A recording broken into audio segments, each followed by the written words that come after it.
Camera வச்சுட்டு rolling action சொல்கிறதுக்கு old getup போட்டு எல்லாம் பார்த்து சிரிச்சாங்க. ஒரே அசிங்கமா போச்சு குமார். ஆமா, அந்த மாதிரி தான் இருந்துச்சு. என்ன பண்ணுவார் அப்படின்னு. டேய் நீ வேற யாரா ஒன்று ட்ரை பண்ணா சொல்லிட்டாரு அவரு. கல்கி நம்மளெல்லாம் நீங்க ஒண்ணுமே செய்யணும். போட்டோ எடுத்து பார்த்துட்டு நீங்க அடிச்சீங்கன்னா போதும், தானா வரும். அப்ப காமெடி வேணாலும் உன் போட்டோ நான் வச்சுக்கணும். நீங்க வந்து பேக்கடான ஆர்டிஸ்ட், காமெடி எல்லாமே உங்களுக்கு வர்றது. நீங்க என்ன கொடுத்தாலும் பண்ணுவீங்க. இது திருவிளையாடல கூறி காருன்ற மாதிரி பார்த்துட்டு நான் காவல் பண்றேன். என்ன பேச்சு பேசுனீங்க, பாஸ் ஆயிடுவோமான்றதான் இன்னைக்கு வரைக்கும் முயற்சி போயிட்டு இருக்கே தவிர, இது ஒரு பாஸ்போர்ட் சைஸ் போட்டோ இல்லைன்னா மொபைலில் போட்டோ வச்சுக்கிட்டு நம்ம ஒரு நல்ல சீன் அடிக்கும் போது எடுத்து அது பார்த்துட்டு அந்த அளவுக்கு இல்லாட்டியும் அட்லீஸ்ட் அப்படி பண்ற மாதிரியே தான் அது பண்ணணும். நாங்க இண்டஸ்ட்ரி வரதுக்கு முன்னாடி புதுக்கோட்டையை பார்த்து வியந்தவங்க. நாங்க நீங்க எப்படி சொல்லலாமா? நீங்க அண்ணனு நானும் படத்துல இருக்கேன். அந்த படம் ஆறு மாதிரி ஹிட் ஆகும். ஆமால. In and out media viewers எல்லாருக்கும் வணக்கம். இன்னைக்கு நம்ம கூட சன்னிதானம் பிஓ படத்தோட டீம் தான் வந்திருக்காங்க. படத்தை பத்தி நிறைய விஷயங்களை வந்து கேட்டு தெரிஞ்சுக்க போறோம். ஹாய் சார், எல்லாரும் எப்படி இருக்கீங்க? நல்லா இருக்கும். சார், இப்போ உங்களை பார்த்தா ராட்சசன் படம் தான் வந்து என் கண்ணு முன்ன வந்து போகுது. அந்த கேரக்டர் வந்து அவ்வளோ தத்ரூபமா நீங்க வந்து பண்ணியிருந்தீங்க.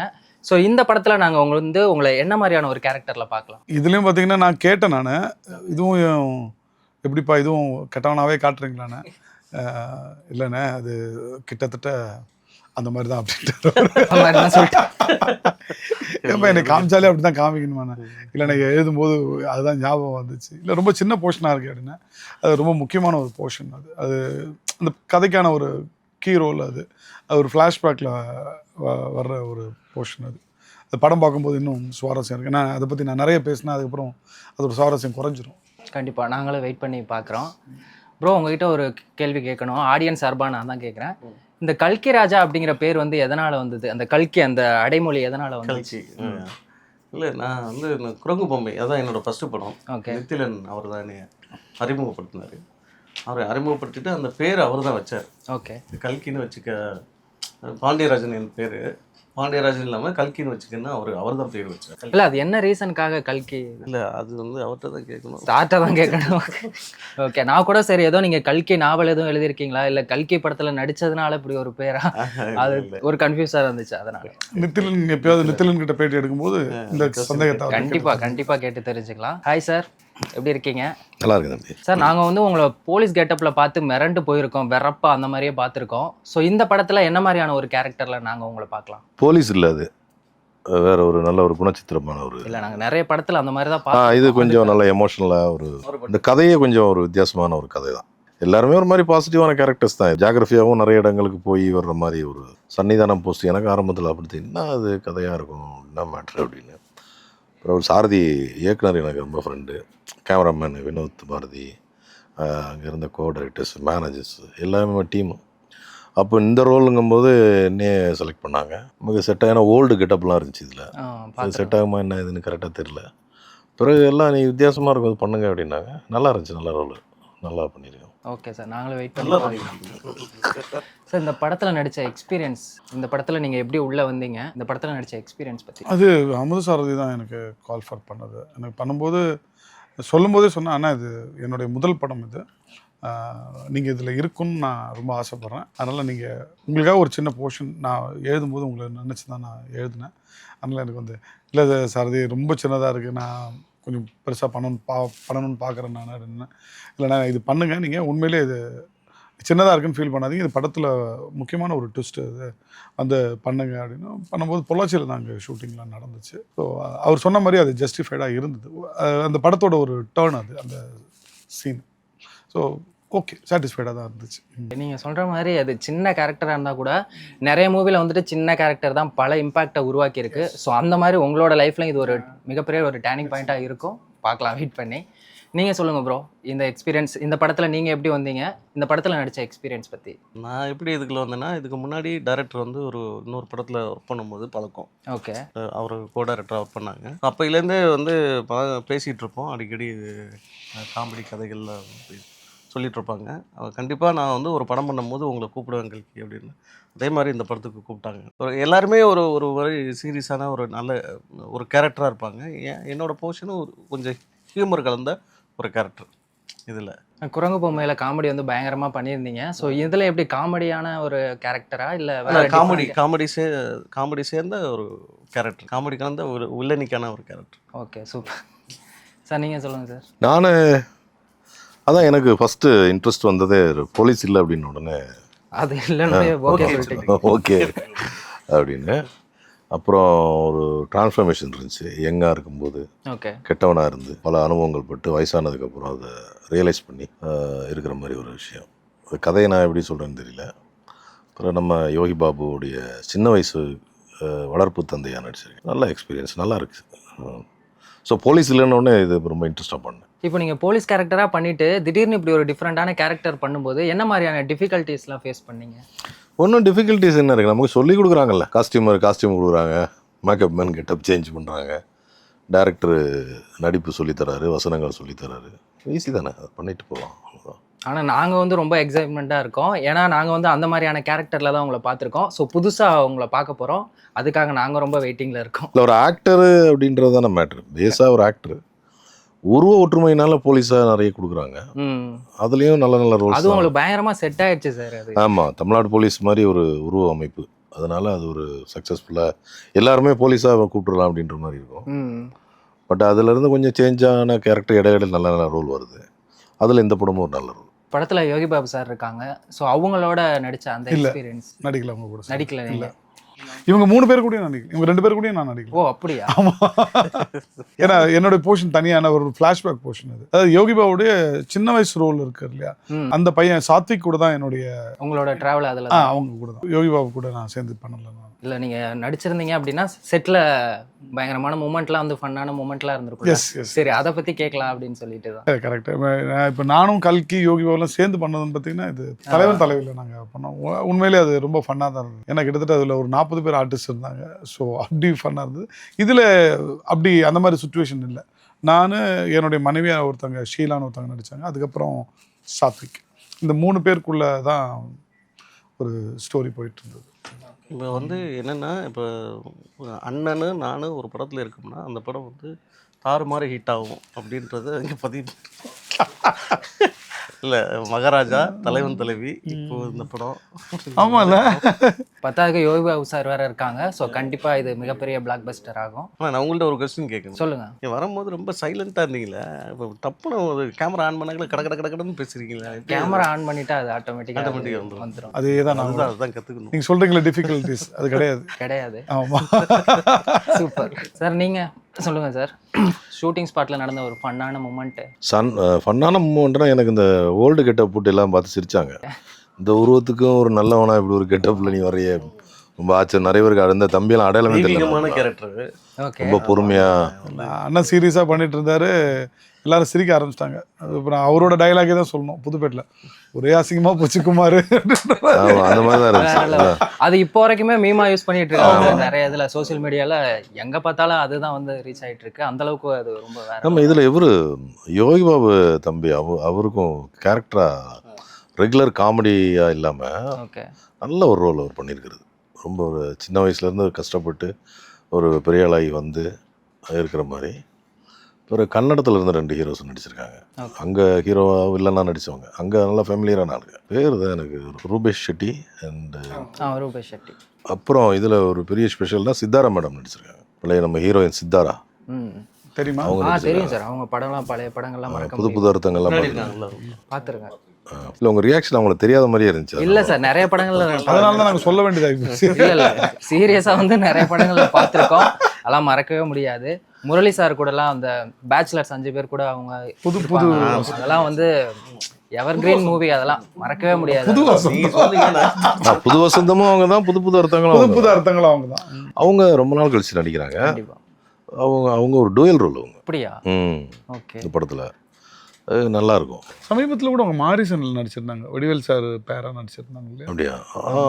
நிறைய பேன் இண்டியா ஆர்டிஸ்ட் நிறைய நடிச்சிருக்காங்க. மாரிசன் ஒரு படம் வச்சு இல்லையா, பகத் சாரும் வடிவேல் சாரும் சேர்ந்து பண்ணாங்க. அதில் வடிவேல் சாருடைய மனைவியாக நடிச்சிருக்கோம். இப்போ உங்கள் 3 பேருக்குமே காமனாக ஒரு கொஸ்டின், டைரக்ட் சார் வந்து உங்கள்ட்ட கதை சொல்லும்போது நீங்க ஃபர்ஸ்ட் என்ன யோசிச்சீங்க, இந்த படம் பண்ணலாமா இல்ல வேண்டாமா? ஐயா அவ்வளோலாம் இல்லையா இல்ல விட்டுருங்க. அது இந்த கேள்வி தயவுசெய்து வேற கேள்வி கேளுங்க. அப்படிலாம் ஒரு விஷயம் அந்த மாதிரி ஒரு விஷயமே நடக்கல பிரதர், அதுக்காக சொல்றேன்.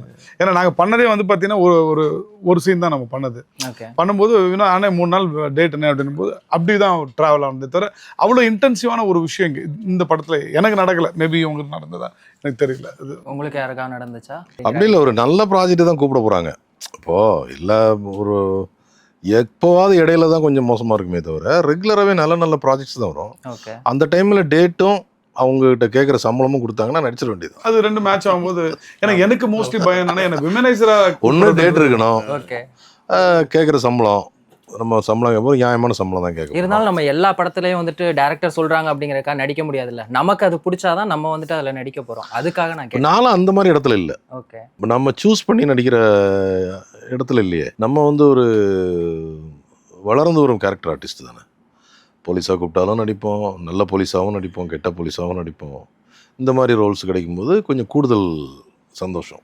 அதை ரிசீவ் பண்ணுறது ரொம்ப ஹாப்பியாக, பரவாயில்ல இது ஒரு நல்ல ரோலாக இருக்கும், நமக்கு கொஞ்சம் எக்ஸ்பெரிமெண்டலாக இருக்கும் அப்படின்றது. அது ஒரு கூடுதல் இதுதான். நீங்க சூஸ் பண்ணி நடிக்கலாம், ஆனா நீங்க சூஸ் பண்ற எல்லாமே வந்துட்டு பயங்கரமா இருக்கு. அது என்ன ரீசன்?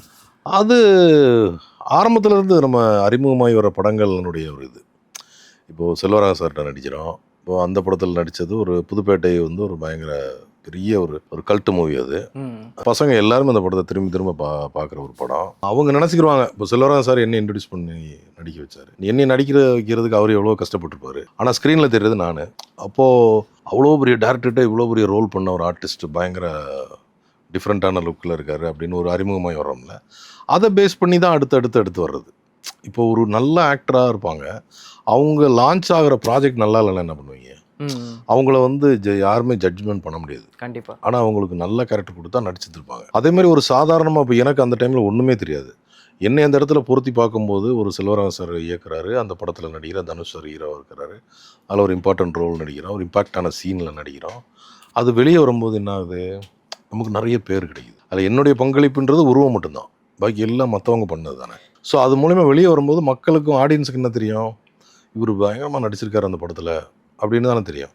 மற்ற டேரக்டர்ஸ் இண்டஸ்ட்ரியில் உள்ளவங்க பார்க்கும்போது அதே மாதிரி ஒரு கேங்ஸ்டர் மூவி, அதே மாதிரி ஒரு பெக்குலியரான கேரக்டர்ஸ் வர்றதுக்கெல்லாம் இந்த உருவம் கரெக்டாக இருக்கும் அப்படின்னு அடுத்து வரும்போது அதனால எல்லாருமே ஒரு நல்ல நல்ல கேரக்டர்ஸுக்கு கூப்பிட்றாங்க. சின்னதாக இருந்தால் கூட ஒரு நல்ல கேரக்டராக கூப்பிட்றாங்க. இதுதான் நடக்குது. இப்போ இந்த படம் ஃபுல்லாக பார்த்தீங்கன்னா வந்துட்டு கேரளா, சபரிமலை அந்த மாதிரியான இடங்கள்ல தான் வந்து ஃபுல்லாகவே லொக்கேஷன் எல்லாமே வந்து அங்கே தான் இருக்குது. ஸோ அங்கே ஷூட் பண்ணும்போது ஏதாவது இன்சிடென்ட் அந்த மாதிரி ஏதாவது நடந்ததா? இல்லைப்பா, எனக்கு அங்கே மொத்தமே 3 நாள் தான் ராஜா. 3 நாள் தான் 3 நாள் தான் நான் ஒர்க் பண்ணேன். ஆக்சுவலாக இன்சிடெண்ட்டாக பெருசாக எனக்கு எதுவும் பண்ணல. ஃப்ளாஷ்பேக்கில் காமிக்கும்போது அதுக்கேற்ற காஸ்டியூம்ஸு அந்த மாதிரி ஒரு பீரியடாக கொஞ்சம் இருந்தது. அது அப்படி தான் அதை பண்ணிட்டு. ஆனால் எனக்கு அது சொல்லலை, சொல்லும்போது அது அங்கே ஸ்பாட்டுக்கு போனதுக்கப்புறம் தான் அந்த உருவ மாற்றம்லாம் பண்ணது. அது எனக்கும் அது இருந்தாலும் வினோத் கொஞ்சம் கேரக்டரை நல்லா ப்ரிப்பேர் பண்ணுவாங்க. நான் அவர் கூட நடிச்சிருக்கேன்.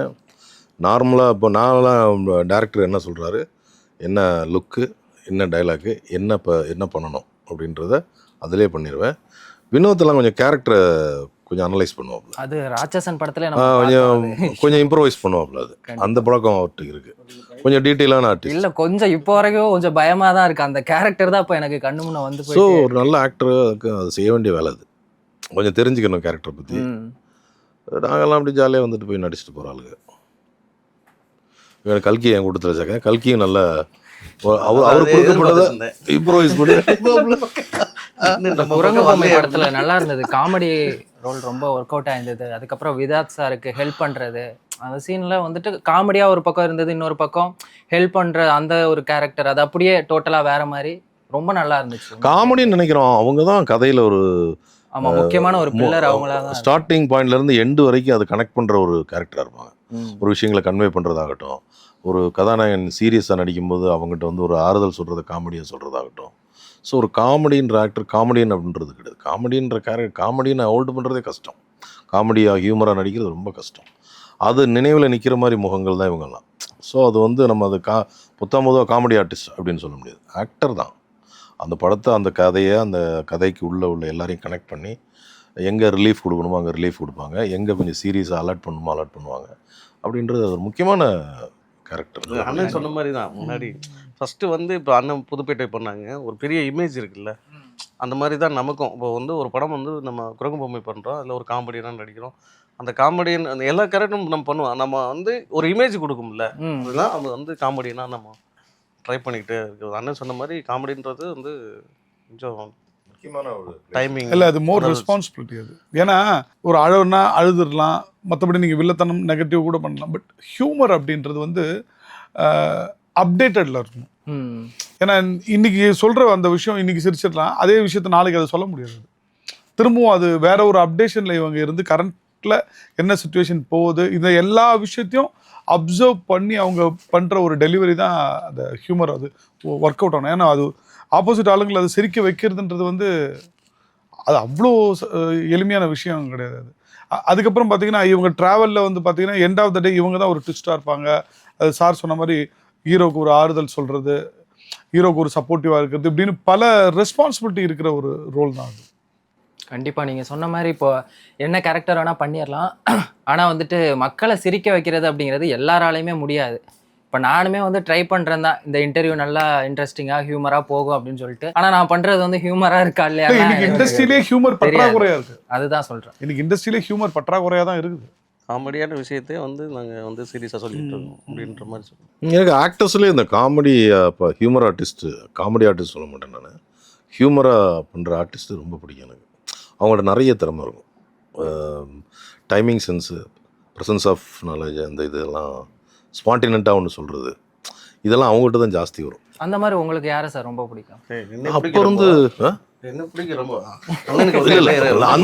அந்த கல்கியை பற்றி பேச தான் ஆரம்பிக்க போய் தானே இந்த இதெல்லாம். ஆமாம், கண்டிப்பாக. இப்போ நம்ம நாகை சார்லேருந்து எடுத்துக்கோங்க. இப்போ என்ன படம் தேவர் மகனில் வடிவேல் சார் நடிச்ச அந்த ஒரு காமெடியனாக தானே இருந்தார். ஆமாம். ஆனால் ஒரு முக்கியமான ஒரு பிளேஸில் அவர் என்ன பண்ணியிருந்தார், அவ்வளோ ஒரு எமோஷனலாக நடிச்சிருந்தாரா. அந்த மாதிரி ஒவ்வொரு விஷயம் இவங்களுக்கு தான் அதெல்லாம் அமையும். ஸ்பான்டேனிட்டின்றது வந்து இட்ஸ் நாட் ஈஸி திங். அது நீங்கள் உதாரணமாக திருவிளையாடல் பார்த்துருப்பீங்க இல்லையா, அதில் தர்மி வந்து ஒரு பாட்டு எழுதி கொடுப்பார். யார்கிட்ட? முத்துராமன் சார்கிட்ட.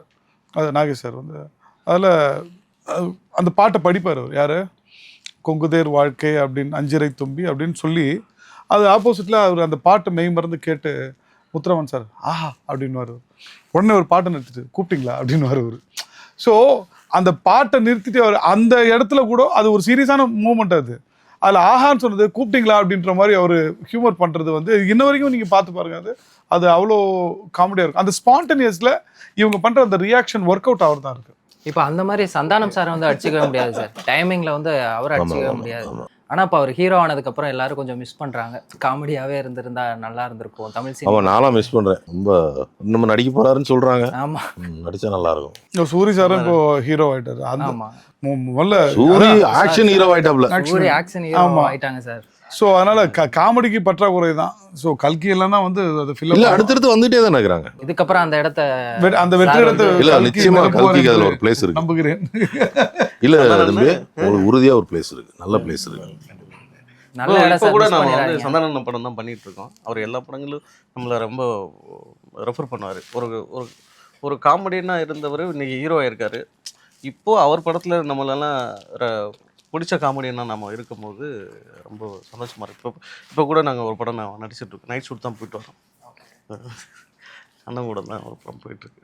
சார்கிட்ட இருந்து நீங்கள் கற்றுக்கிட்ட விஷயம் சந்தானம் சார் ஏதாவது சொல்லியிருப்பாங்கல்ல? சந்தானன்ட்ட வந்து ரொம்ப சின்சியராக ஒர்க் பண்ணக்கூடிய ஒரு அதாவது ஒரு ஒரு ஒரு சீக்வன்ஸை சொல்லிட்டாங்க முன்னாடியே வந்து அந்த சீக்வன்ஸை தெரிஞ்சுக்கிட்டு அதை வந்து அவங்க டீம் கூட வந்து டிஸ்கஷன் பண்ணி அது என்னவா அந்த சீனை வந்து எப்படி பெட்டர்மெண்ட் பண்ணலாம்னு உழைக்கிறது இருக்குல்ல அந்த சீனுக்காக, அது அண்ணன்ட்ட வந்து நிறைய கற்றுக்கலாம்.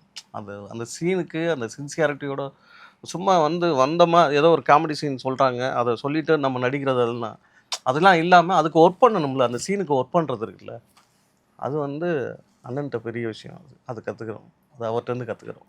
சூப்பராக சொன்னீங்க. ஃபைனலாக காமனாக அவங்க எல்லாத்தையும் ஒரு கொஸ்டின், இந்த படத்தை வந்து எதுக்காக ஆடியன்ஸ் வந்து பார்க்கணும் அப்படின்னா என்ன ரீசன் சொல்லுவீங்க? இந்த படம் முதல்ல இந்த படத்தோட டைட்டில் சன்னிதானம். நம்மளோட வந்து பார்த்தீங்கன்னா ஒரு காலத்தில் ராமநாராயண் சார் பீரியட் தொடர்ந்து நம்ம டிவைனான மூவி நிறைய வந்துட்டு இருந்தது. இப்போ அது சுத்தமாக வர்றதில்ல முதல். ஸோ ஸோ இன்னைக்கு இருக்கிற அந்த காலகட்டத்தில் இந்த படம் ஒரு யூனிக் தான். அது சன்னிதானம் ஒரு டிவைனான மூவி. நிச்சயம் ஆளுங்களை ஏமாத்தாது. ஏன்னா ஒரு நல்ல டீம், நல்ல ரைட்டப்பு, யோகி பாபு சார், நிறைய காஸ்டிங்ஸ் இருக்கிறதுனால இந்த படத்தை பார்க்கலாம். நீங்கள் சொல்லுங்கள் ப்ரோ. இப்போ கருப்புலாம் ஓடிட்டு இருக்கு. அந்த மாதிரி இதில் ஒரு ஒரு ஒரு சீக்வன்ஸ் இருக்குது. கருப்பு வேற லெவலாக ஓடிட்டு ஆமாம் ஆமாம். அந்த மாதிரி இதில் ஒரு மீட்டரான ஒரு படம் அது. இது எல்லாருக்கும் ஜனரஞ்சமாக எல்லாருக்கும் பிடிச்ச ஒரு கதை. இல்லை ஒருவேளை எப்படி சொல்கிறேன், கருப்புலேயும் நான் இருக்கேன், இந்த படத்துலேயும் நான் இருக்கேன், அப்படி அதனால அது இல்லை. அதுதானே நீ இன்டெரக்டாக சொல்ல வந்து. இல்லைண்ணா இல்லை வந்து நான் இந்த படமே வந்து நான் ஃபஸ்ட்டு வந்து பேசிட்டாங்க இந்த படத்துக்கு. எனக்கு பேசிட்டாங்க. நான் ரொம்ப சாமி பக்தர். முருகன் கோவில் எல்லாம் அண்ணன் கூட போயிட்டுருக்குது. நான் ஷூட்டிங் இல்லாதப்போ நான் அவருக்கு கால் பண்ணியிருந்தேன். யோகி பாபு அண்ணனுக்கு கால் பண்ணியிருக்கும் போது, தம்பி எங்கடா இருக்கேன்னா, சென்னையில் இருக்கேன்னா, இந்த மாதிரி பொள்ளாச்சியில் ஷூட்டிங்கில் இருக்கேன் அப்படின்னு சொன்னாங்க. சரி, அவர் கூட போனோம்னா நிறைய கோவில்லாம் போயிட்டுருப்பாங்க. அங்கே பழனி இருக்கா, பழனி இருக்குது, அங்கே எங்கேன்னு போயிட்டுருப்பாங்க. சரி, ஒரு 4 நாள் அண்ணன் கூட போயிடணும். பார்த்தா இந்த படத்தோட ஷூட்டிங். ஸோ அங்கே போய் தான் நான் வந்து அப்படியே இந்த கேரக்டரில் வந்து அண்ணன் சொல்லிவிட்டு அப்படியே ஆல்ரெடி இருந்தார். ஆனால் ஆல்ரெடி பேசி வச்சுருந்தாங்க. ஸோ அங்கே போனாக்கில் அப்படியே இந்த படத்தில் நடிக்க ஆரம்பிச்சேன். ஓகே. அந்த படம் முடியும் போது ஆளுங்க நிச்சயமாக ஒரு மனசு பாரத்தோட எமோஷனலாக இறங்கி வருவாங்க. ஆமாம் ஆமாம். இது எப்படி கடவுள் நம்பிக்கை அந்த மாதிரி அப்படி இல்லை சப்ஜெக்டா இல்லை இல்லை? தயவுசெய்து படம் பார்த்துருங்க. சரி. இல்லை இது நான் தான் சொல்கிறேன்ல, கதைகள் எல்லாம் பழசு தான். ஓகே. நம்ம சினிமாவில் மாறி மாறி ட்ரீட்மெண்ட்டு தான் புதுசு. ஆக்டர்ஸு, வசனங்கள், லொக்கேஷனு, மேக்கிங்கு, இதெல்லாம் நம்ம டிஃப்ரெண்ட்டாக காட்டி தான் ஒவ்வொரு படம் ஜெயிக்க வைக்கிறது. ரெகுலராக பேசும்போது இந்த படம் எல்லாருமே சொல்கிறது தான், இது ஒரு வித்தியாசமான படம் அப்படிம்பாங்க. உண்மையிலே இது கொஞ்சம் வித்தியாசமான படம். நீங்கள் டைட்டிலு, அவங்க எடுத்த இடங்கள், போய் சபரிமலையில் லைவ் லொக்கேஷனில் எடுத்தாங்க. அப்புறம் நிறைய ஆர்டிஸ்ட்டு. யோகி பாபுக்கு வந்து ஃபுல் காமெடி இல்லாமல் அது ஒரு கேரக்டராக ரொம்ப எமோஷனலாக நடிச்சிருப்பார். அப்புறம் ரொம்ப நாளைக்கு அப்புறம் சித்தாரா மேடம் நடிச்சிருக்காங்க. இந்த கன்னடத்துலேருந்து 2 பசங்க நல்லா அங்கே ஃபேமஸான ஆக்டர்ஸு. நம்ம சாத்விக் சின்ன பையன் நடிச்சிருக்கிறான். ப்ரொடியூசரு மது சார் ரொம்ப எஃபோர்ட் போட்டு இந்த படத்தை எடுத்தார். பட்ஜெட்லேயும் எடுக்கணும், இந்த படம் பிஸ்னஸ் இதெல்லாம் யோசித்து இதுக்குள்ளே எடுக்கணும். சாரதி வினோத் பாரதி, அமுத சாரதி டேரக்டரு, வினோத் பாரதின்னு சொல்லி கேமராமேனு, டிஓபி அவர். அப்புறம் எல்லாம் அந்த டீம் எல்லாம் அந்த பட்ஜெட்டுக்குள்ளே அதை பண்ணணுன்றது, வித்தியாசமாக இருக்கணும், அந்த கதை நல்லா வரணும், வழக்கமான கதையாக வரக்கூடாது அப்படிங்கிறத ரொம்ப பார்த்து பண்ணியிருக்காங்க. ஸோ இது வந்து ஒரு பக்தி படமாக இருக்காது, அது ஒரு போர்ஷன், அது பேஸ்டாகவும் இருக்காது. இது மொத்தத்தில் ஒரு நல்ல ஒரு எமோஷனலான படமாக இருக்கும். நீங்கள் சொன்ன மாதிரி இந்த படம் எவ்வளோ வித்தியாசமாக இருக்குது அப்படிங்கிறத பார்க்குறதுக்காக நாங்கள் வந்து ரொம்பவே பார்க்க தான் போகிறேன் அப்படின்றீங்களா? ஆமாம், பார்க்க தான் போகிறோம். பார்த்துட்டு எப்படி இருக்கு அப்படிங்கிறத பார்க்கலாம். இது திருவிளையாடலோட கூறி பாருன்ற மாதிரி பார்த்துட்டு நான் காவல் பண்ணுறேன். என்ன பேச்சு பேசுனீங்க? அப்படிலாம் இல்லை சார், படம் ரொம்ப பெரிய சக்ஸஸ் ஆகணும். ஏன்னா எல்லாரோட ஹார்ட் ஒர்க்குமே இதில் இருக்கு. இல்லை, ரொம்ப நியாயமான படம், கண்டிப்பாக நியாயமான படம், நியாயமான உழைப்பு. எல்லா படத்துக்கும் உழைப்பு தான், எல்லா படத்துக்கும் உழைப்பு தான். அது சரியான உழைப்பாக இருக்கணுன்றது தான் விஷயம். நிச்சயமாக நடிக்கிற எல்லா படங்களும் ஜெயிக்கணும்னு தான் நாங்கள் ஆசைப்படுவோம். ஏன்னா ஒரு நடிகராக எங்களுக்கு அது ஒரு மிகப்பெரிய ஆசை. ஏன்னா ராட்சசனுக்கு அப்புறமே நான் ஒரு 35 படம் நடிச்சிட்டேன். ராட்சசன் படம் தான் எல்லாருக்கும் ஞாபகம் இருக்குது. அந்த 35 படம் தெரியல யாருங்களுக்கு. ஸோ அது வருத்தம் தான் அது. அதனால் நடிக்கிற படங்கள் ஜெயிக்கணும் அப்படின்றது தான் ஒரு நடிகனுடைய எப்படி சொல்கிறது குறைஞ்சபட்ச ஆசை. 35 படத்தில் ஒரு படத்தை நம்மளை ஞாபகப்படுத்தி சொல்கிறாங்க அப்படிங்கிறதுமே ஒரு நல்ல விஷயம் தானே. அதையுமே நம்ம பாசிட்டிவாக எடுத்துக்கலாம். கரெக்ட். எனக்கு என்னன்னா அந்த 35 படத்துலேயும் அந்த அங்கீகாரம் இல்லாமல் போச்சுன்றதும் வருத்தம் தானே. அது வினோத் சாகர் வந்து ஒரு முக்கியமான ஒரு கேரக்டர் ஆர்டிஸ்டாக வரக்கூடிய ஒரு ஆள். இல்லை, அந்த கேரக்டர் என்னெல்லாம் பண்ணும், அதுக்காக யூனிக்காக என்ன அந்த கேரக்டரில் என்ன வித்தியாசப்படுத்தணும். ஒவ்வொரு படத்துக்கும் எல்லா படத்துலையும் ஒரே மாதிரி நடிக்கக்கூடாதுல்ல. ஸோ அதில் வந்து அந்த கேரக்டர் என்ன டிமாண்ட் பண்ணுது, அதான் அதுவும் கற்றுக்கணும். நம்ம ஒரே மாதிரி எல்லா படத்துலையும் காமெடி பண்ணிகிட்டு இருக்கோம்ல, அதில் கொஞ்சம் வித்தியாசப்படுத்தி ஒவ்வொரு படத்துக்கு படம் வித்தியாசப்படுத்தி நடிக்கணும். கெட்ட பவர் காட்டும், ஆக்டிங்காக இருக்கட்டும், பாடி லாங்குவேஜாக இருக்கட்டும், அதெல்லாம் வந்து பண்ணணும். அதான் கற்றுக்கிட்டு இருக்கேன். நான் கூட இப்போ முடிஞ்ச உடனே ஒரு பாஸ்போர்ட் சைஸ் ஃபோட்டோ இல்லைன்னா மொபைலில் ஃபோட்டோ வச்சுக்கிட்டு, இப்போ மொபைலில் இருக்குது ஃபோட்டோ ஆல்ரெடி இருக்குது. நம்ம ஒரு நல்ல சீன் அடிக்கும்போது எடுத்து அது பார்த்துட்டு நாங்களாம் இண்டஸ்ட்ரி வரதுக்கு முன்னாடி அட்லீஸ்ட் அப்படி பண்ற மாதிரியே தான் அது பண்ணணும் அப்படின்னு. நாங்க இண்டஸ்ட்ரி வரதுக்கு முன்னாடி புதுப்பேட்டையை பார்த்து வியந்தவங்கண்ணே. நாங்க நீங்க எப்படி சொல்லலாமா நீங்க? நம்மள இயக்குனது வேற தானே, நீங்க அப்படி இல்லையா? ஒரு கதாபாத்திரத்தை மேலும் எப்படி சிறக்க வைக்க முடியும் அப்படின்னு சிரத்தை எடுத்து பண்றாரு. நம்ம சொன்னதை செய்யறதே கஷ்டம், சொன்னதை கரெக்டா பண்றதே எனக்கெல்லாம் சத்தியம் அப்படிலாம்.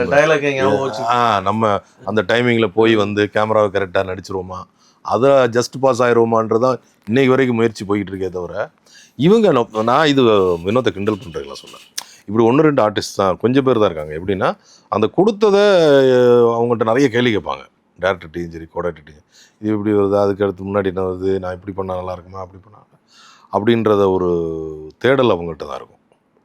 அந்த வகையில் அது உண்மை. அது இப்போ எனக்கு ஒரு கொஸ்டின் கேட்குறேன்.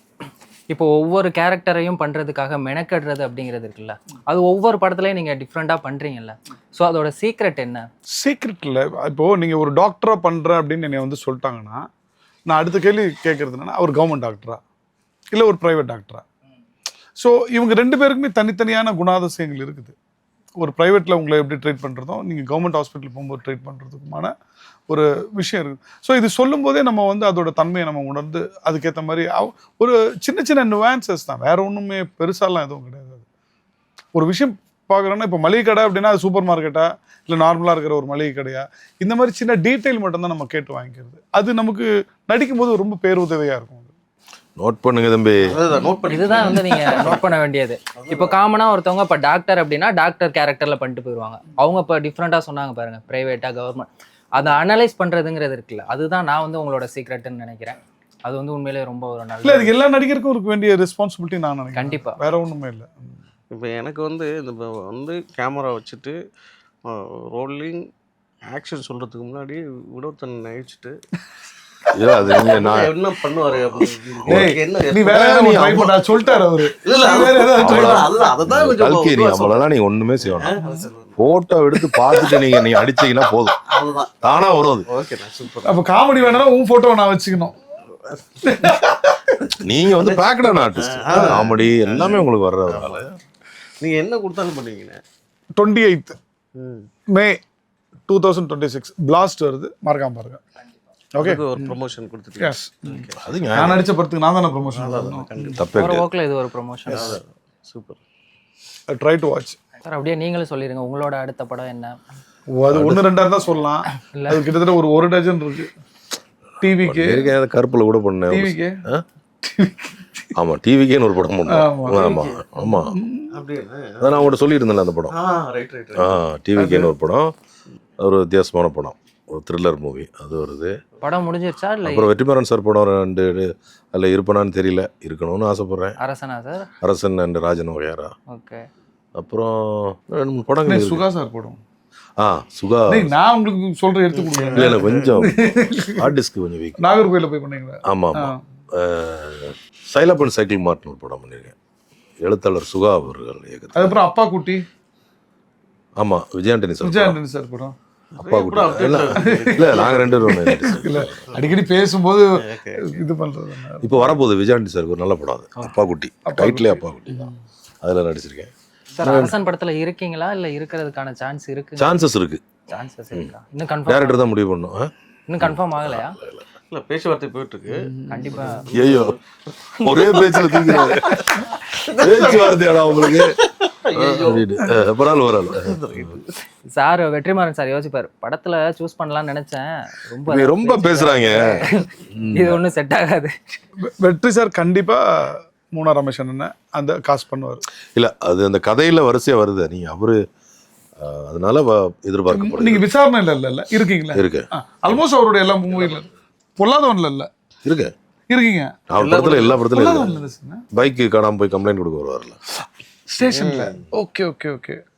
ஸோ ஆல்மோஸ்ட் எல்லா படமும். எஸ். விடுதலை 2 இப்போ வந்து இது கண்டிப்பா வெற்றிமாறன் சாரோட அந்த படத்துல நீங்க நடிப்பீங்க. அவர் கண்டிப்பா பார்த்தாங்கன்னா அவங்கள கூப்பிடுவாங்க. நன்றி. எங்க டீம் சார்பா வெற்றிமாறன் சார் படத்துல மட்டும் இல்ல, வெற்றிமாறன் சாரோட அசிஸ்டன்ட் நடிக்கிற படத்துலயும் பண்ற படத்துலயும் அவர் இருக்கு. வெற்றி சாரோட அசிஸ்டன்ட் சிறையும் அப்படிதானே அது. சுரேஷ் வந்து வெற்றி சாரோட அசிஸ்டன்ட். அப்புறம் இவரு கலாகாரன் தமிழ் சார் மார்ஷல் அது அப்டேட் அதுலயும் பண்ணிட்டு இருக்கீங்க. மார்ஷல், அப்பா குட்டி, அதுக்கப்புறம் டிவிக்கே, அதுக்கப்புறம் என்னென்ன அடுத்தது இது அந்த சைலப்பன் சைக்கிள் சைலப்பன் சைக்கிள் மாற்று அரசனா இந்த லிஸ்ட்ல அதையும் சேர்த்துடலாம். அரசன் சேர்த்துடலாம். அவர் சேர்க்கிறாரா இல்லையா நம்ம சேர்த்து இப்பயே ஒரு 6 படம் வந்துருச்சு. ரொம்ப பிஸியா இருக்கீங்களே போல சார், ஷெட்யூல் பயங்கர. ஆஹா, நான் சினிமாவில் நான் குறை சொல்லவே மாட்டேன். நான் ஒரு 20-22 வருஷமா ஒரே மாதிரி ஒரே ஸ்பீடில் படம் பண்ணிட்டு இருக்கிறேன். சினிமாவில் நல்லா இருக்கிறேன். பார்த்தாலே தெரியுது சார். ரொம்ப நல்லா இருக்கிறேன். ரொம்ப பிஸியா போயிட்டு ரொம்ப பிஸி இல்லை, பிஸி இல்லாமல் இல்லை, நல்லா திருப்தியாக இருக்கு. கேட்கறதுக்கு ரொம்ப சந்தோஷமா இருக்கு. இதே மாதிரியே நீங்க எப்பவுமே Thank இருக்கணும். you, நீங்க thank you. மட்டும் இல்ல, எல்லாருமே இந்த படம் வந்து ரொம்ப பெரிய சக்சஸ் ஆகுறதுக்கு எங்க டீம் சார்பா ரொம்ப பெரிய வாழ்த்துக்கள். நன்றி, Thank you. நன்றி.